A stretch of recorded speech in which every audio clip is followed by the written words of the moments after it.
माँ की परछाई। सुबह का वक्त था।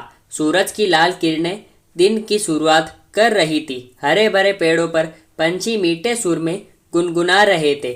ऐसे निसर्ग रम्य वातावरण में सरस्वती अनाथ आश्रम छोटे बच्चों की सेवा कर रहा था।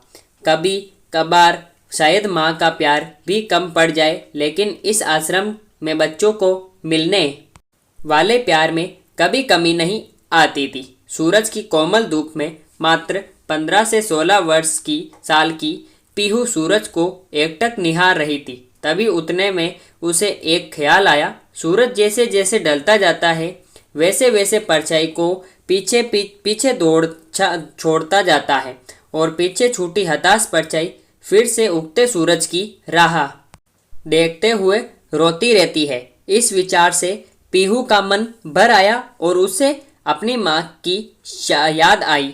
तभी वे अपने मन ही मन में बोलने लगी, माँ तुझे याद नहीं कि मेरे पापा मुझे छोड़कर कब भगवान के पास चले गए, पर तुम ही मुझे कहती थी ना कि बेटा तू 1 साल की थी तब तेरे पापा को कैंसर की बीमारी थी। इस वजह से तेरे पापा भगवान के घर चले गए, लेकिन तकदीर की लड़ाई में मैंने हार नहीं मानी। पीहू बेटा, मुझे तेरे साथ ये कठिन दुख की लड़ाई जीतनी है, इसलिए मैं तेरी परछाई बन तेरे लिए जो हो सके वह करूँगी।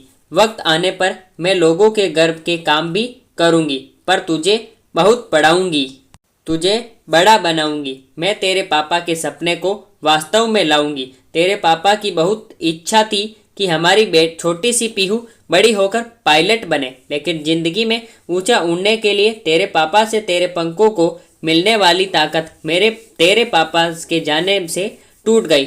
लेकिन माँ, इतने बड़े दुख के रेगिस्तान में मैं सुख की परछाई ढूंढ रही थी। मेरे इन पंखों को बल देती माँ, लेकिन क्यों माँ, क्यों मेरे पंखों को बल देने से पहले मुझे क्यों छोड़कर चली गई?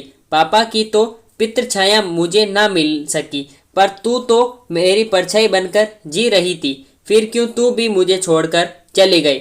लेकिन तेरे जाने से मैं तेरी ममता से जुड़ी रही, तेरे प्यार की परछाई ढूंढते हुए दुख के रेगिस्तान में अकेली रही। अब मेरे पापा के सपनों को साकार करने के लिए कौन मुझे ताकत देगा? बोलना माँ, पीहू मन ही मन बोल रही थी। तभी उतने में प्यार और ममता से सभी लड़का लड़कियों से बर्ताव करने वाली सीमा मैडम ढूंढते हुए पीहू को देखने आई और प्यार से बोली, बेटा क्या हुआ, क्यों रो रही हो? तभी पीहू अपने आंसू पोंछते हुए बोली, मैडम मुझे अपनी माँ की बहुत याद आ रही है। तभी सीमा मैडम ने पीहू को अपने सीने से लगाया। वह बोली, देखो पीहू बेटा, ऐसे नहीं रोते। मुझे पता था तुम्हारी माँ तुम्हारे लिए प्यार और ममता की परछाई थी, लेकिन उसे भी भगवान ने ले लिया। पीहू, जिंदगी और मौत किसी के बस में नहीं होती है। पीहू सीमा मैडम के तरफ देखते हुए बोली, मैडम भगवान भी कितने कठोर दिल के होते हैं।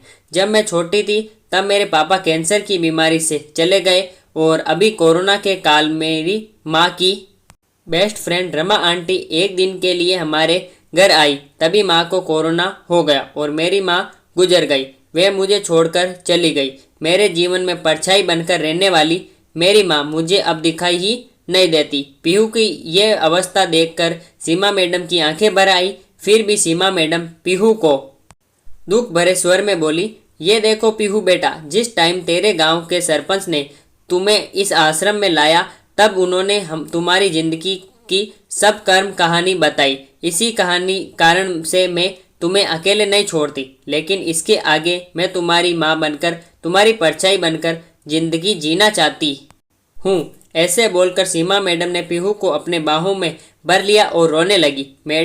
सीमा मैडम को सीने से लगाकर पीहू ऐसा लगा जैसे उसकी माँ की खोई हुई परछाई सीमा मैडम के रूप में फिर से उसके साथ देने आ गई।